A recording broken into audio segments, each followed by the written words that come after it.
Where is the main reason for me watching this show? Lily and her kids. Where are they?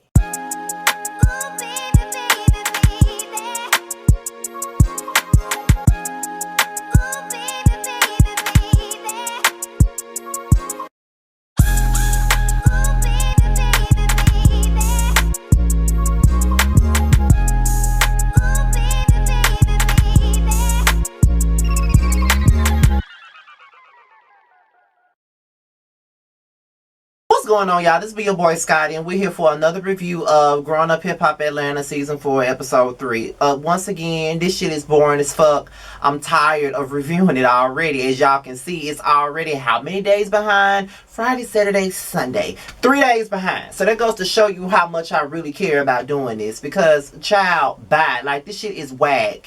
Like, straight up whack. It's all about, like, this whole show is about Deb and Trump and Bow Wow and his weak-ass music he's about to put out. Where's everybody else? I don't want to hear about this shit no more. Why you got Lily on this show, who is a living legend? Yes, she is a living legend, because SWV is legendary. Why y'all got her on here and we're barely even seeing her? Shout out to Lily, by the way, because like I said, she is one of my favorite, she is my favorite group member of SWV, and she followed me the other night on Instagram, as well as her daughter. So shout out to Margaret, that's her daughter's name, Margaret and Lily. Thank you guys for shouting me out. I really appreciate the love, and I hope y'all watch my shit, and I hope y'all give me an interview, chat. That'll do wonders for me and my damn channel if y'all gave me that young interview. Let me just throw that out there, chat. But anyway, we pick up where we left off last week, and Lily and Deb are going back and forth about this Trump shit. At this point, who gives a fuck about who Deb is voting for? I don't care. If she want to look like a damn fool and vote for Trump, that's on her at this point.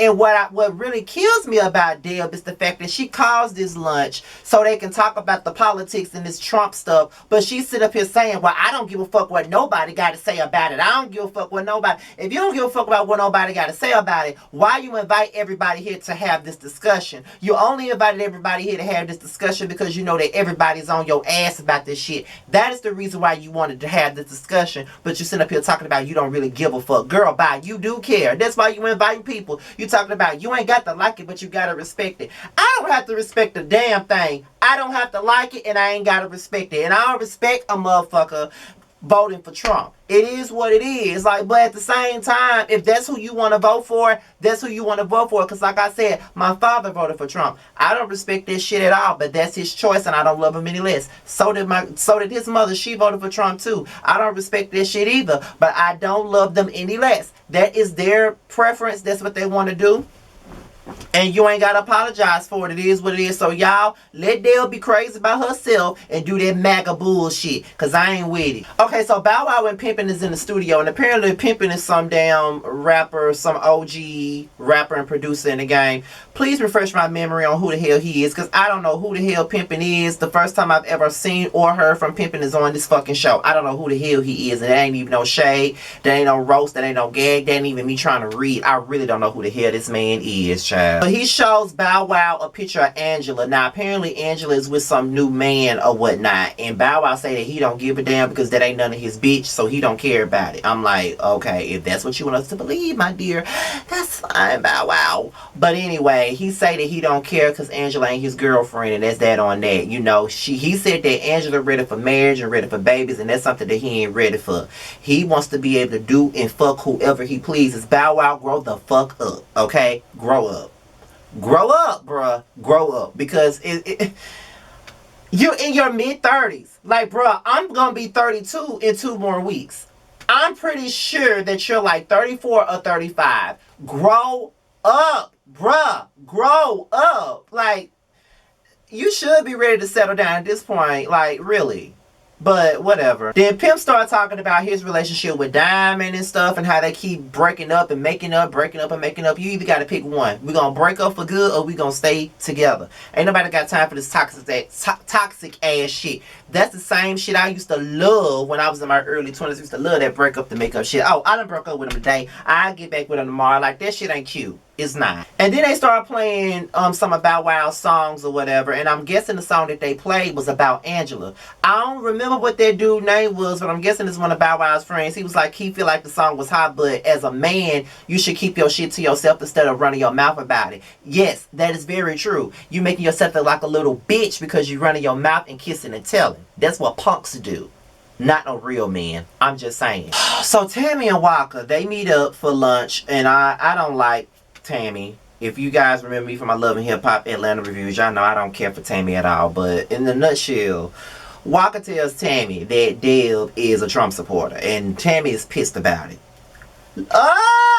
Is this gonna be everybody's storyline? Cause I'm sick of hearing about it. Now she mad, and now she wants to cuss Deb about it and all this other shit. Now she mad. Why are y'all mad? Why are y'all mad, child? Why? So apparently Diamond and Debrat, they have this great relationship because, you know, Debrat has been in the game for a long time, longer in the game than Diamond. And, you know, Diamond looks up to Debrat and all of that stuff. So they was having a conversation about pimping. Now, pimping and Diamond are not in the best of places. They had a disagreement. They had an argument. They're not talking right now because of the fact that Pimping, the songs that she did do with him, he doesn't want to give her the songs to put on her album, and she's trying to get her album out, and he's holding everything up because he wants to be petty.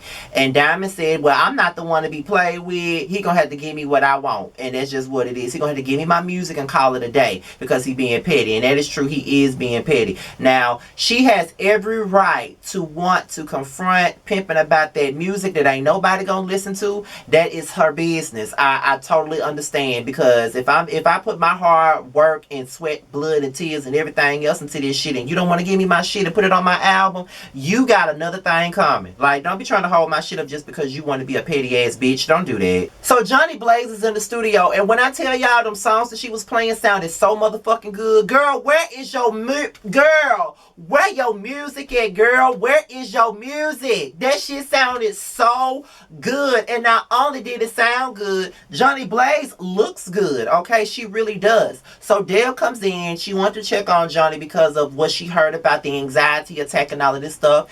And Deb was afraid because of the fact that she kept saying she don't want to do this no more. She don't want to be here anymore. That only reminded her of the situation with her son, who also committed suicide, which I totally understand Deb and why she was afraid. I definitely understand that.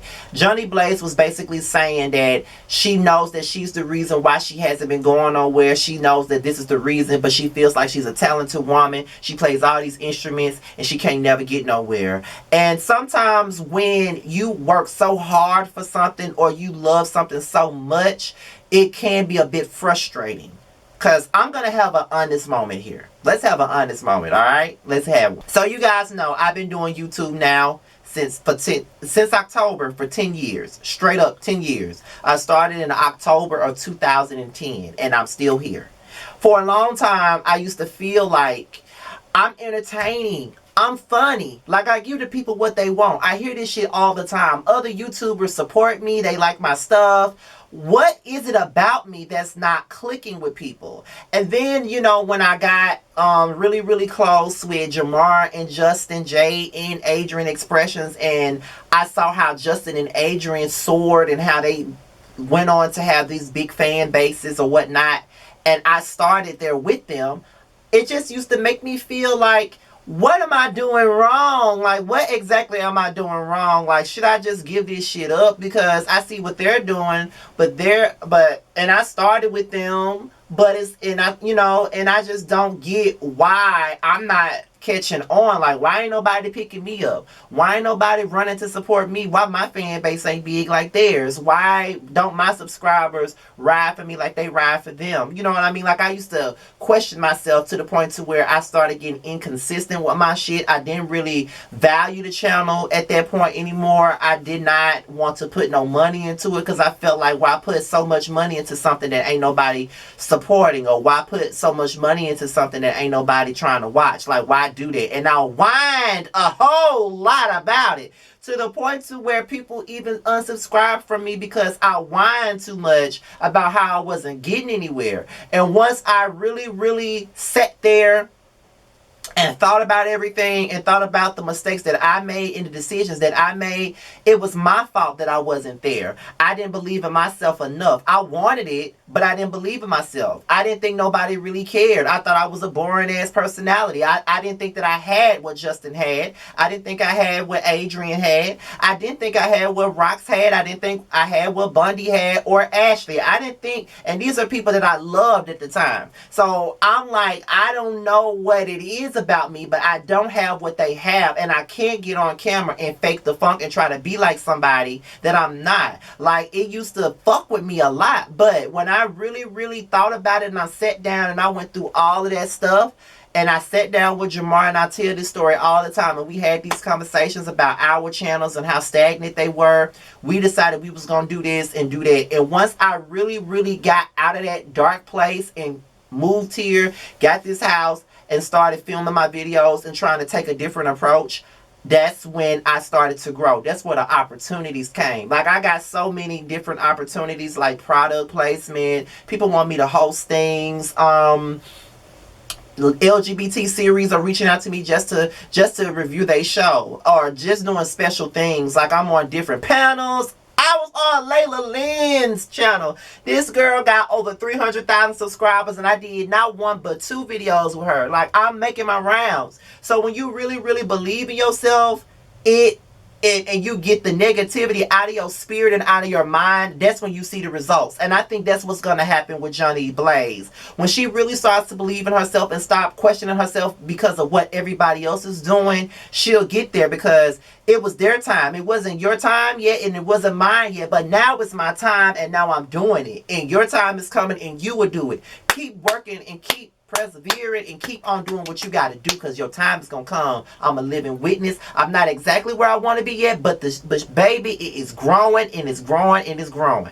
In due time, Johnny Blaze, in due time. So Diamond is looking at a venue for her album release, and she has Remarkable with her, Eazy-E's daughter. And they start, looking at the venue, and Remarkable was like, I don't think you need to look no further, because this is it right here. This is where you need to have your album release at. This is the best one. And they start discussing pimping and all this bullshit that he got going on with Diamond. And Diamond said that she gonna check that shit, and she should check. So Teresa and Drea Kelly, they meet up, and basically Teresa was like, so did you go to the lunch?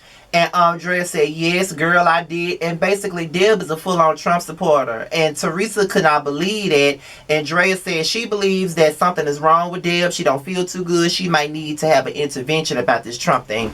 Y'all, it don't get that fucking serious. Let that shit go. If she want to vote for Hot Cheeto, let her vote for him, child. Because it really, like, all these interventions and shit and these damn powwows y'all want to have because of who this motherfucker voting for, that's a bit too much. I don't care that fucking much. Okay? I don't. So stop. So Diamond comes into the studio when Pimpin is there. She has her split sheets with her, and she's ready to confront him about this shit, and he don't know what to do with himself. He's so fascinated with how she look in the outfit that she got on, he decided to sign the split sheets. Now he wants to get back with Diamond, obviously. Like he can't resist it, and Diamond says she don't know, but it's pretty clear that they're in love. They got this Jody and Yvette type of relationship. Like, they want each other one minute, then they don't want each other the next. It just, child, I can already see what this is, child. But at least she got him to sign the split sheets, and she finna get her music. That's really all that matters, right? But then again, she started asking him about a threesome, and he was like, did you have a threesome? She was like, we ain't together. Did you have a threesome? So if y'all not together, Diamond, why the fuck do you care if he had a threesome or not? That's because you still want him.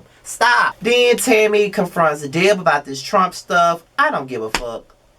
With that being said, this is my review on this bullshit. Be sure to like, rate, comment, and subscribe, and share this video. Do whatever you see fit. And if you want to follow me on social media, it's at the bottom. Okay? I'm out, y'all. Fuck this show. I'm out of here. Lee, where you at, girl?